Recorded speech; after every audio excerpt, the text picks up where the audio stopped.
속이 이렇게 완전히 비어있는 공복 상태일 때 먹으면 좋은 음식들이 따로 있을까요? 네, 있습니다.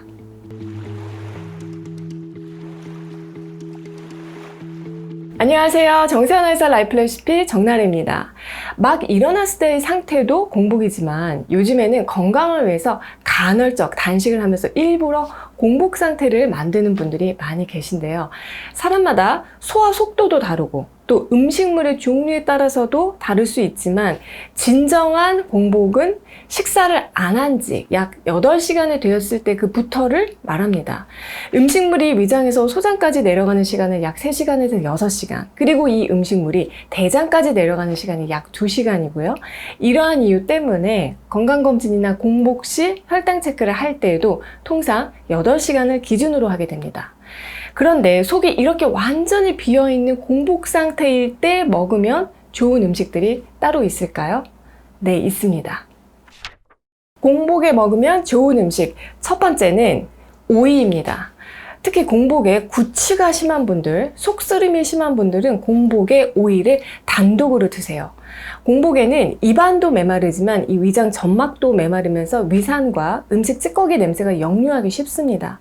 오이는 이 소화기 점막에 부족한 수분을 빠르게 공급하기 때문에 냄새를 잡는 데도 좋지만 한 가지 더 기특한 효능이 있는데요. 바로 위산 과다와 역류로 속에서 막 불이 날 때 꺼주는 소방수 역할을 한다는 거예요.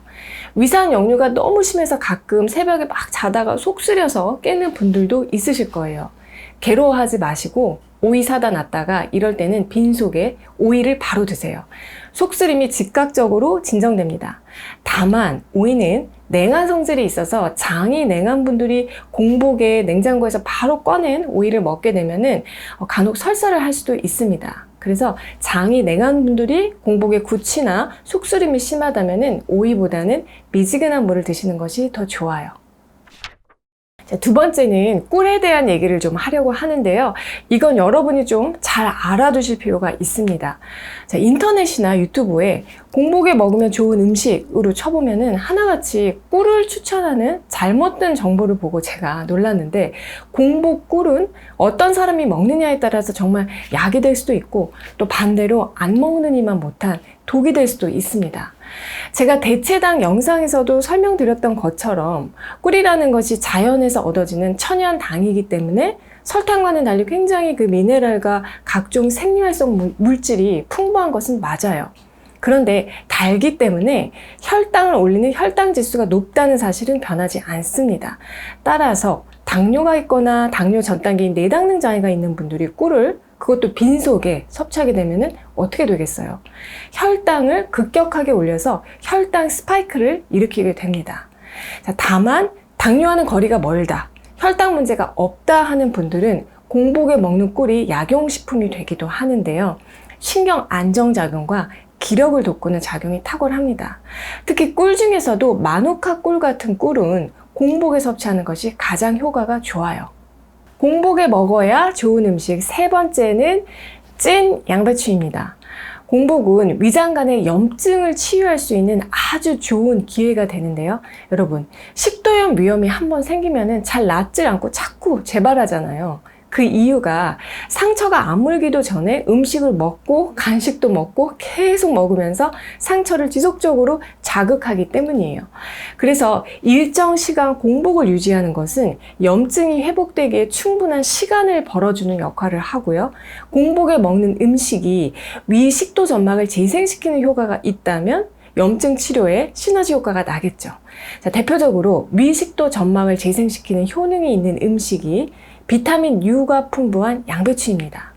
양배추는 소화기 점막의 염증을 빨리 아물게 하고요. 새살이 돋게 하는데, 식도염과 위염이 만성적으로 있다면은 공복에 양배추를 드시되 생 양배추가 아니라 찐 양배추를 드셔야 약이 됩니다.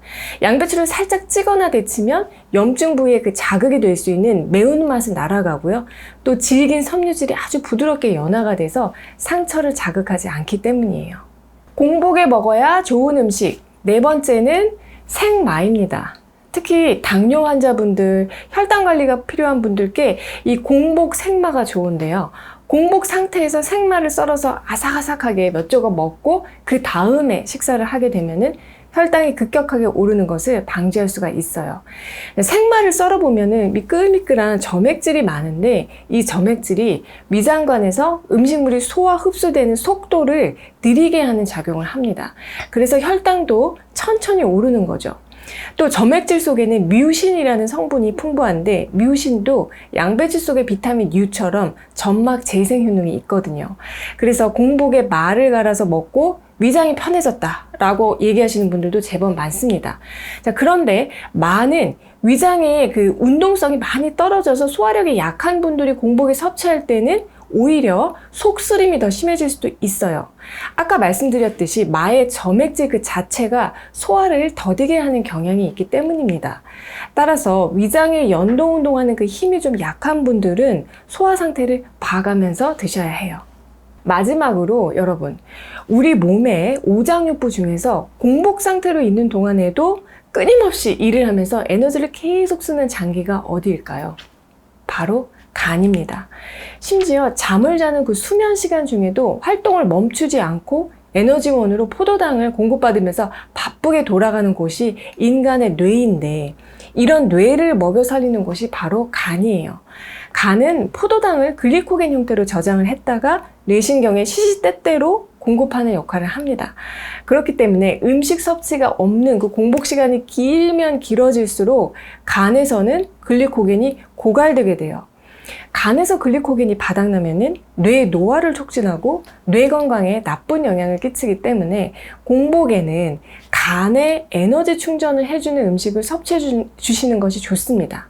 간에 다이렉트로 글리코겐 보충을 해주는 대표적인 음식이 여러분 바로 과일인데요. 과일에는 과당이 풍부하기 때문이에요. 과일 중에서도 그 키위가 간에 좋은데 유기산이 강해서 빈속에 먹으면 자극이 될 수 있기 때문에 블루베리를 추천드립니다. 공복에 먹는 블루베리는 훌륭한 글리코겐 보충제 역할을 할 뿐만 아니라 보라색을 띠는 안토시아닌 색소 성분이 간에 강력한 항산화 작용을 해서 간염, 간암 예방에도 도움이 돼요. 오늘은 공복에 먹으면 그 진가를 더욱 발휘하게 되는 음식들을 알려드렸는데요. 오이, 찐 양배추, 생마, 블루베리가 있고요. 꿀은 상황에 따라서 다를 수 있기 때문에 내 상황에 맞게 선택하시면 됩니다. 여러분, 오늘 내용이 도움이 되셨나요? 정나래와 함께 몸에 이로운 음식들로 식취생활 잘 하셨으면 하고요. 저는 다음에 또 좋은 내용으로 찾아뵐게요.